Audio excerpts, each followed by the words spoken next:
One of the most powerful arguments against Islam comes from one of Muhammad's early scribes.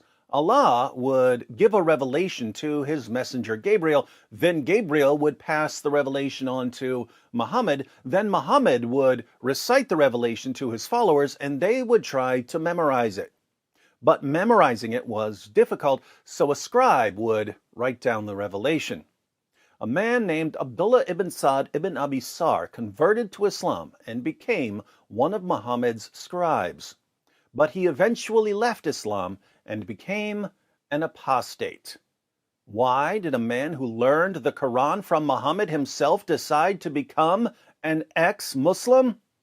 It wasn't because he wanted to drink beer, or because he wanted to eat pork, or because he was being paid by the Jews.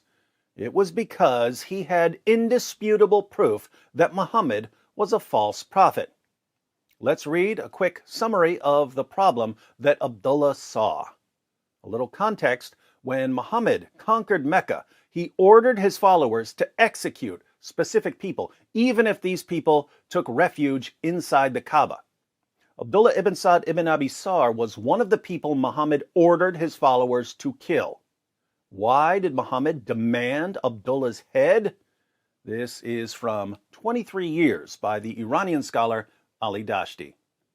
The last named on Muhammad's execution list, referring to Abdullah, had for some time been one of the scribes employed at Medina to write down the revelations. On a number of occasions, he had, with the Prophet's consent, changed the closing words of verses. For example, when the Prophet had said, "And God is mighty and wise," Abdullah ibn Abi Sarh suggested writing down, "knowing and wise," and the Prophet answered that there was no objection. Having observed a succession of changes of this type, Abdullah renounced Islam on the ground that the revelations, if from God, could not be changed at the prompting of a scribe such as himself. After his apostasy, he went to Mecca and joined the Qurayshites.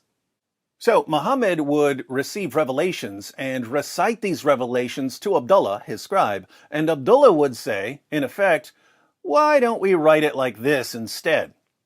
And Muhammad would reply, "Fine, write it like that." Abdullah eventually realized that if these were actual revelations from God, and if Muhammad was an actual prophet from God, Muhammad wouldn't keep letting his scribes make changes to the text of Allah's perfect, eternal word. Abdullah concluded that Muhammad wasn't a true prophet, and he abandoned Islam. This was a huge embarrassment to the early Muslim community, so much so that Allah even complained about Abdullah in his eternal speech, the Quran. Surah 6, verse 93. The commentary we're going to read in a moment uses the Pickthall translation, so we'll read the Pickthall translation of this verse. "Who is guilty of more wrong than he who forgeth a lie against Allah, or saith, I am inspired, when he is not inspired in aught, and who saith, I will reveal the like of that which Allah hath revealed?"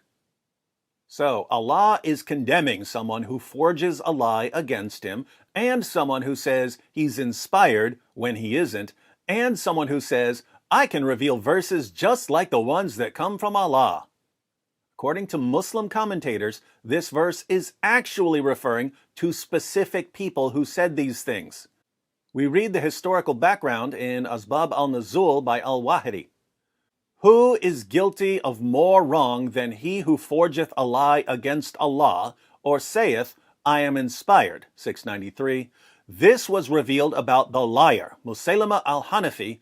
This man was a soothsayer who composed rhymed speech and claimed prophethood. Wow, imagine composing some poetry and then claiming that you must be a prophet because of your awesome poetry. Seems like this was popular in 7th century Arabia. He claimed that he was inspired by Allah. So, one of the people Allah condemns in Surah 6, verse 93, is Musaylima. But there's another. "And who saith, I will reveal the like of that which Allah hath revealed?" 693. This verse was revealed about Abdullah ibn Sa'd ibn Abi Sarh. This man had declared his faith in Islam, and so the messenger of Allah, Allah bless him and give him peace, called him one day to write something for him. Muhammad didn't just call him one day. Abdullah was one of Muhammad's regular scribes, but this commentary is going to focus on something that happened one particular day. When the verses regarding the believers were revealed, verily we created man from a product of wet earth. This is the passage about the creation of man in Surah 23, 12 through 14. The prophet dictated them to him.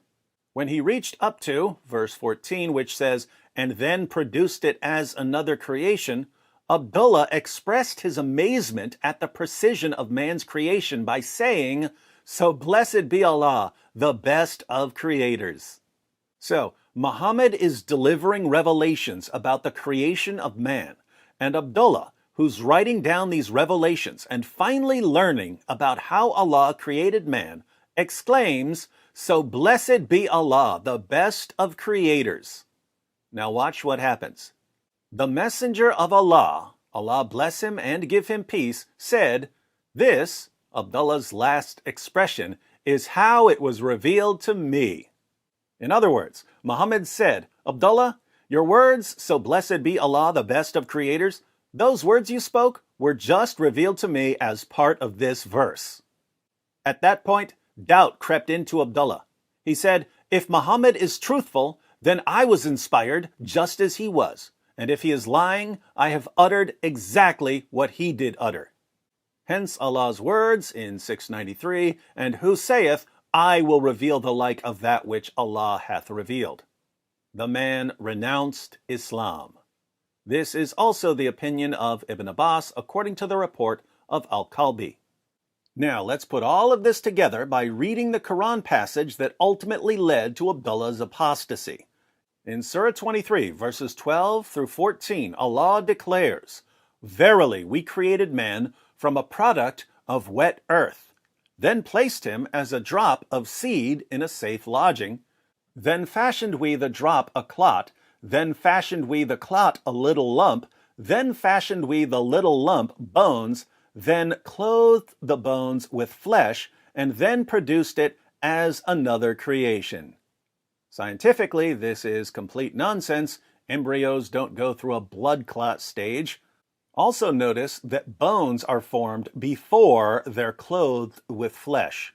So the clot becomes a lump, then the lump becomes bones, and only after the bones are formed are the bones clothed with flesh. Again, total nonsense. But after the part, and then produced it as another creation, we have, so blessed be Allah, the best of creators.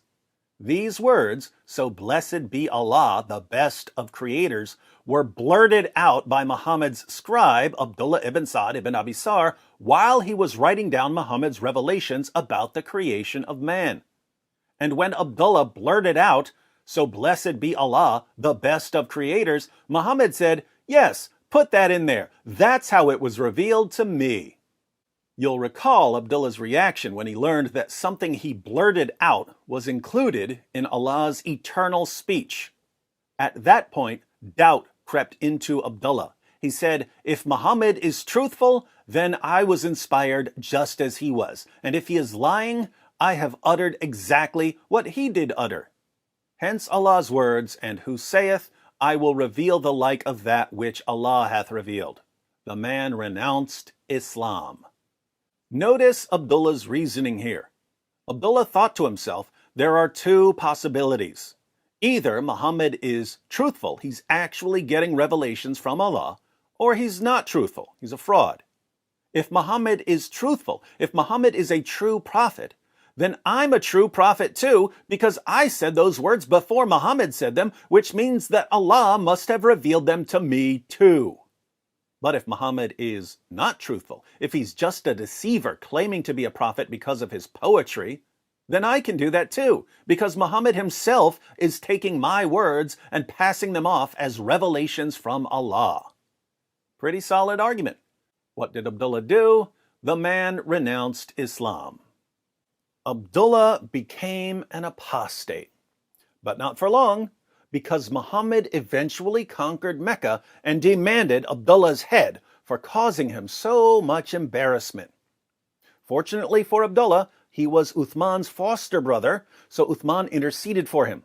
The story of how Abdullah survived is pretty hilarious. I'll make a separate video about that. But Abdullah was loyal to his foster brother Uthman for saving him. During the caliphate of Uthman, Abdullah even became the Muslim governor of Egypt. But notice, when Abdullah was free to decide what to believe, he said to himself, "There's no way Muhammad is a prophet. If Muhammad is a prophet, then I'm a prophet too, and I know I'm not a prophet, so Muhammad's not a prophet. I renounce Islam." Only with a sword to his neck would Abdullah become a faithful Muslim. And here we see why even Muslim scholars admit that without the death penalty for apostasy, Islam would have died out long, long ago. So my question for you Muslims who live in Western nations, my question for you Muslims who are free to leave Islam is, why can't you see what Abdullah saw? One of Muhammad's early scribes, a man who heard revelations directly from the lips of Muhammad, realized that there's no way Muhammad was a true prophet. Abdullah saw that. Why can't you? Abdullah only lived as a Muslim later because of the death penalty for apostasy. What's your excuse for continuing to follow the most obvious false prophet in history?